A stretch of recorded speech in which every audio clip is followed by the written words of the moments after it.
post-game show. Got about 22 seconds left. Minnesota Vikings down 31-9 to the Detroit Lions. It's looking like we're going to be the fifth seed heading to Los Angeles to play the Rams. Unfortunately, the Minnesota Vikings could not get it done tonight against the Detroit Lions. First of all, let me just say congrats to the Minnesota Vikings for a fantastic regular season.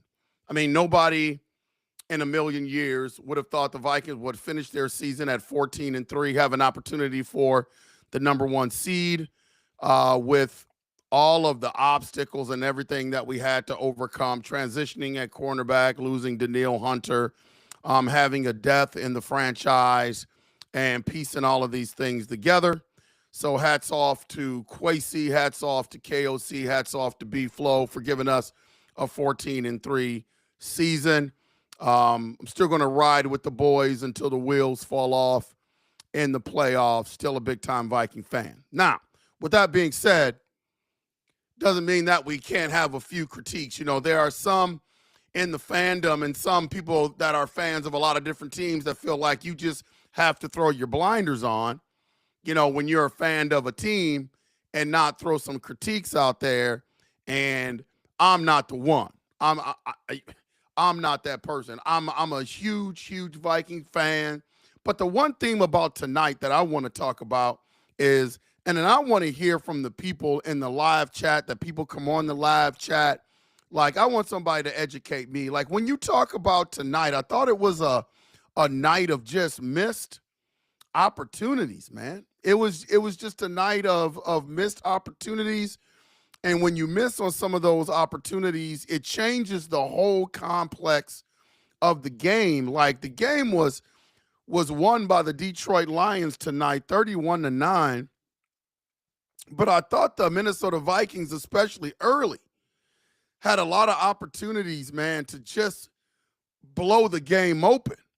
And they just didn't take advantage of being able to blow the game open. And so my question to, you know, people that get on the live chat tonight and want to talk about this tonight or throughout the week when we put out content, like, I just want to know what your thoughts are on why, when we get down into these red zone situations, we've got tools, we've got toys to play with. We've got arguably the best wide receiver in the game right now, one of the best wide receivers to ever put on a Minnesota Vikings uniform. We've got Justin Jefferson, and then we got weapons like Jordan Addison. We've got weapons like TJ Hawkinson, Speedy Naylor, Aaron Jones. And then we have a quarterback that arguably people are talking about you should franchise and you should sign him up. And then we have a coach that everybody, including myself, that everybody is touting as coach of the year in terms of KOC. So my question becomes, why in these moments, with all of that going for us, why do we come up short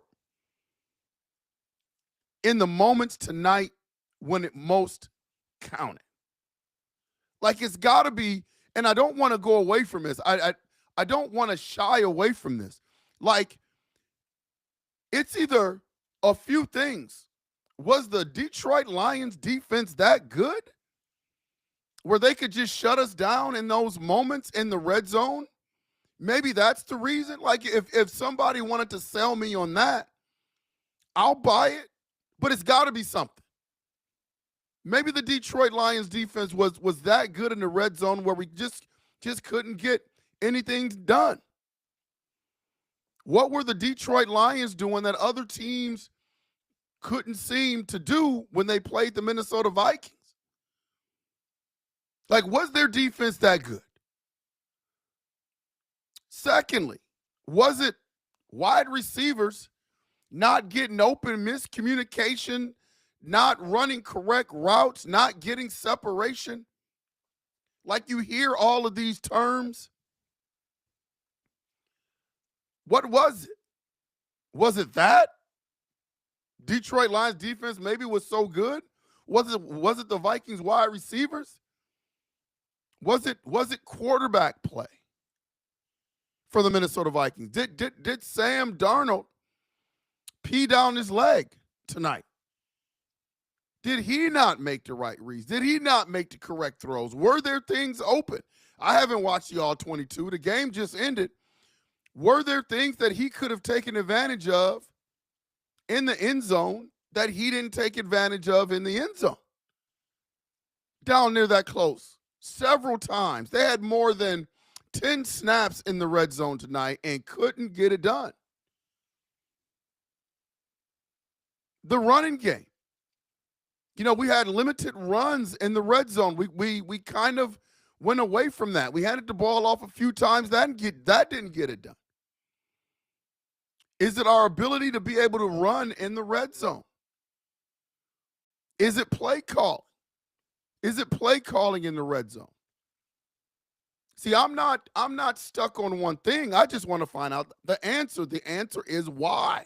Why could we get down there and get so close several times, have more than 10 snaps in the red zone, and not come away with anything? You had these young guys from the Detroit Lions who were so confident that they were going to shut down Justin Jefferson and Jordan Addison and TJ Hockenson.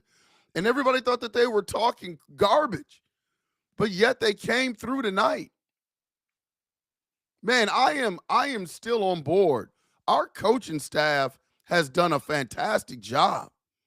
KOC and B-Flow, these guys have done a tremendous job all year long. I mean, 14-3 is not a fluke. These guys have done a stellar job all year long, but tonight was a lesson in coaching. The Lions coaching staff outcoached our coaching staff all night long. I mean, it has to be the only answer. Like, we've got the weapons, and to get in the red zone and not be able to put that ball in at any point in time during the game, man, it's almost unacceptable. Is the Lions defense that good? So many weapons that we have, and it doesn't seem like we utilize them at all. One problem that the Minnesota Vikings are going to have going forward is, and again, you know, I'm a coach, but I coach a completely different sport. Like, I'm not, when it comes to this football thing, like, I understand the game, but the nuances in terms of installing what you need to install to be acceptable, I listen to people that are smarter than me. But right now, I give things the eye test. Like, everything in the passing game seems to be pretty much vertical for the Minnesota Vikings. Like, it takes so long for these routes to develop. Sam is just back there patting the ball. And I've said it in previous podcasts, and it's like beating a dead horse. And if the Minnesota Vikings don't fix this, I don't know how far we can go. They've got to get a quick game. They've got to get a short passing game. And I don't know if that's something that Sam Darnold is just not good at. I remember back in training camp when they were putting out reviews about things that were going on in practice. The one thing that I kept constantly hearing from people that I know on the inside and listening to people that were talking about the Minnesota Vikings is that the short passing game and the intermediate game was something that Sam really had to develop, but his long ball was beautiful, and it's something that we've kind of seen over the course of this year to be true. Down the field, he's fantastic if he has enough time, but we just haven't seen from a schematic standpoint from KOC any sort of quick game that's consistent. Every now and then you'll see them sprinkle in a screen. You saw a couple of screens tonight for Aaron Jones, but it's something that they just seem like they just don't want to do. And I think it's something that could be really beneficial down in the red zone. Like, it's just unacceptable to come away with nothing in the red zone with all the weapons that we have. So I ask people that are on the live chat, UP Nation, why? Why do you think that is? If you could put your finger on something where tonight we got down there and we couldn't score, like what's the reason? When Cam Akers broke that 50-plus yard run, and he didn't score, it's funny because I said to myself, oh, man, we needed for him to score because we're just not good down here in these situations. And sure enough, we went 1, 2, 3 and done. Couldn't get the ball in the end zone. And I'm just trying to put my finger on why. Like, there just seems to be not a whole lot of creativity down there in the red zone. No misdirection, nothing to put the ball in the hands of some of our best players to get space where they can score. Everything seems to be a little vanilla when it gets down there. It's drop back, 3-step drops, wide receivers run their routes. If the defense can defend them, they defend them. There doesn't seem to be any sort of creativity once we get down there. And the question is, why? And I'm telling you right now, man, I'm not, everyone knows that I'm a fan of B-Flow and his defense. And the one thing, you'll look at the score and see the Detroit Lions scored 31 points tonight, man. But I'm telling you, in the first half, the Minnesota Vikings defense and B-Flow, they kept us in it to be able to make plays. And I think you have to give these guys opportunities to get off the field. You can't have them on the field for the amount of time they're on the field and expect for them to be successful all the time. It was like we were there, we got interceptions, we got turnovers, and we should have expected the Minnesota Vikings to be able to put the ball in the end zone, and they just couldn't put the ball in the end zone, man. Just couldn't put the ball in the end zone. Going over some player stats, you got Sam Darnold, who was 18 for 41. Ouch. 166 yards, no touchdowns, no interceptions. Cam Akers, 6 for 65, had the one rush for 50-something plus yards. Aaron Jones, 10 for 45. Sam Darnold, 2 for 11 running the ball. Justin Jefferson, 3 for 54. No touchdowns. Jalen Nader, 3 for 53. No touchdowns. Aaron Jones, 5 for 30. Josh Oliver, 2 for 16. TJ Hawkinson, 2 for 19. Cam Akers, 2 for 4. Jordan Addison, 1 catch for 0 yards. Free 3 was not free tonight. It was a lesson in coaching for the Minnesota Vikings. I wouldn't take any coaching staff in the league over our coaching staff. I love our coaching staff. I'm going to ride or die with the guys, but they got a coaching lesson tonight. When you're supposed to be depleted and you can win with less, that's a good coaching job. A lot of people were talking about the Lions were so banged up that they probably would lose their last few games of the season. That didn't happen. And then they went into a battle with another 14-2 team with all of these weapons on offense and all of these genius coaches that we have on our team. And the Detroit Lions went to work. They put together a good game plan. They seem to be really prepared tonight. They seem to be able to execute their game plan. They just seem like the tougher team tonight. I thought our defense had a pulse in the first half. They tried to make some plays for our offense to be able to score and keep us in it and maybe take the lead and expand the lead, but our offense just couldn't get the job done.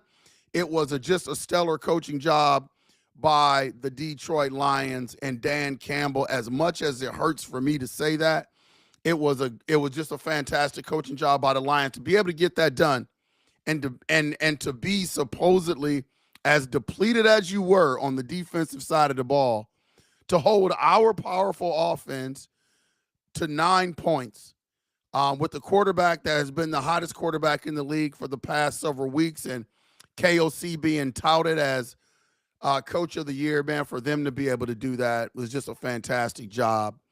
I'm just looking for answers, because to me this had shades of a Kirk Cousins type game where things just didn't go well. We couldn't get the job done on offense, And again, I wouldn't take Kirk Cousins back. I would roll with Sam Darnold. Sam Darnold has had a fantastic year.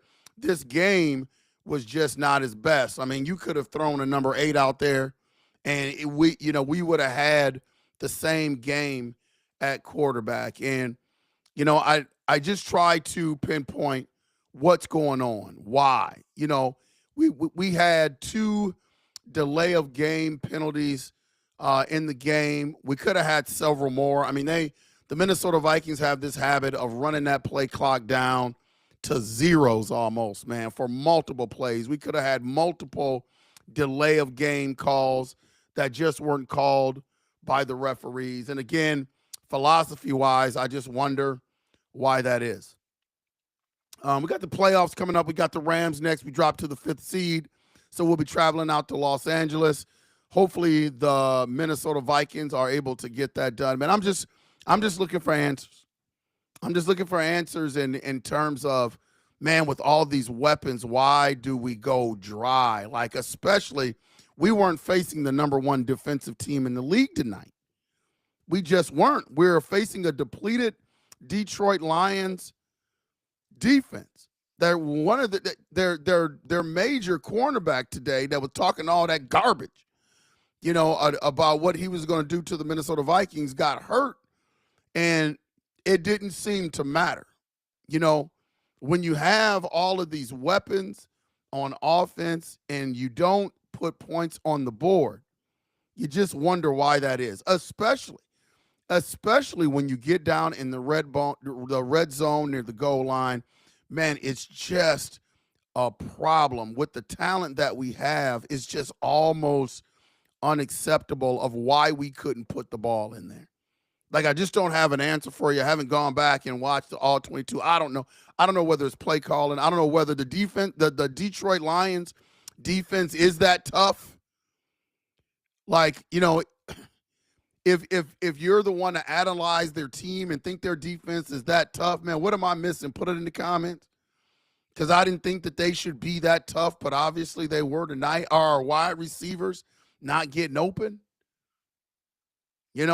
Is our running game not good enough to pound Aaron Jones like that one of the last times we got down there? If we knew we were going to go for it on 4th down, don't you pound it in as close to the goal line as possible so you can at least push the ball in there with Big Sam Darnold and be able to get a touchdown? Like, why we could not score in the red zone tonight, man, it just really perplexes me with all the weapons that we have and as depleted as the Detroit Lions were supposed to be. As I talk a lot about this in the podcast, and this is not the time to throw shade on anybody. Like I said, Minnesota Vikings 14-3, great season. Sam Darnold, fantastic season. He surpassed my expectations for the season. The Minnesota Vikings surpassed my expectations for the season. But there are levels to this, man. And we are talking about the ultimate goal is going to be the Super Bowl.